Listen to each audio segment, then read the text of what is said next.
Hi, this is Glenda and welcome to my plant-powered kitchen. Today I'm going to show you how to make one of my favourite recipes, and that's a chocolate quinoa muffin. Well, patty cake really. Muffins are a larger size and I prefer to use this patty cake size tray. So this is a very simple recipe. It has only 4 ingredients. There's quinoa, which has been pre-cooked and cooled, rolled oats, cacao powder, and banana. Don't forget the banana. So I have mashed 2 cups of banana here. Now, to be honest, I didn't have enough fresh bananas, so I've used bananas out of my freezer. I have lots of bananas, but they're not ripe enough for cooking. So I like to use really ripe bananas because they're much sweeter. And they've actually black skinned almost. So when they get like that, I pop them in the freezer. So I've defrosted them and mashed 2 cups of mashed banana. So I'll pop that in my dish, my bowl, and to that I'm adding half a cup of cacao powder. So any unsweetened cocoa would be fine. I'll pop that in and I'll mix those 2 ingredients together before I add the others. Just give that a nice stir to make sure that the cocoa doesn't stay in clumps. The beauty of these recipes are that there's no sifting, there's no refined flour. It's just oats that haven't even been processed. So that's nicely combined now. And I will add the other 2 ingredients. So I have 2/3 of a cup of oats and 2 cups of quinoa, cooked quinoa that has been cooled. I find it's easier to use a fork when I'm mixing this so that it doesn't flatten everything out.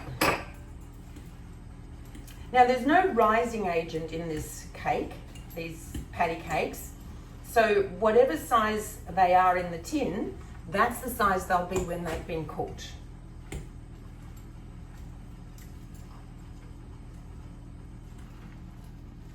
The thing that makes these nice and fluffy is the quinoa. The quinoa is a lovely grain and I eat quite a lot of that, use it for my salads. If I'm having a Buddha bowl, just a pile of quinoa to mix in with everything else. There we are. Now this mixture will make enough to fill 12 of my little patty cakes. So I'm going to go ahead now and pop this mixture into the patty cake tray.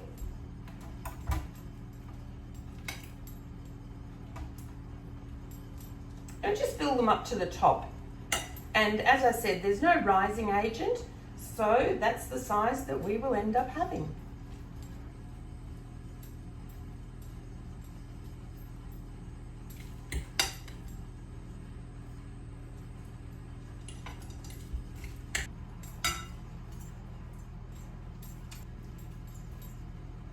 Just make them as even as possible.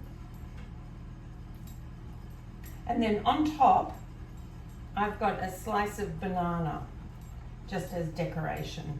So we'll pop a little slice of banana on each one.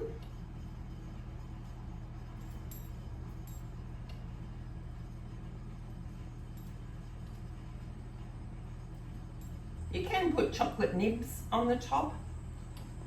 I prefer to keep it as fat-free as possible. So there we are, they're ready to go in the oven now. So these will go into a moderate oven, which is 375 degrees Fahrenheit or 190 degrees Celsius, and they will cook for 20 to 25 minutes. You just want the top to be dry and for the cake to not have any mixture on it if you test it with a knife, a sharp knife. So pop those in the oven. I have a friend who is gluten intolerant and will be at the function that I'm going to tomorrow. So I've made half a batch of the same mixture. I've taken out the oats and put in quinoa flakes. So this mixture has quinoa, cooked quinoa, and also quinoa flakes. And that will make it gluten-free for her. And in Australia, the oats aren't considered gluten-free, even though there is no gluten in oats. It's because of the way they're packaged. So you can get certified organic gluten-free oats. They're very expensive. And so we've substituted the quinoa flakes, and everyone will be happy. Right, the time's up. I've taken out the baby ones, the little mini ones. Aren't they just the cutest thing? So we'll let them cool completely before I plate them up. And here are my cooked chocolate quinoa cupcakes. I'll let them cool completely before I take them out of the patty tray. So the cakes have cooled and I've removed them from the silicone trays. It's very important if you're doing something gluten-free that you don't contaminate the ones that are gluten-free, because if you use the same container as the ones that contain gluten, they will become contaminated and are no longer gluten-free. Even cutting with the same knife or putting them on the same plate where they're touching each other.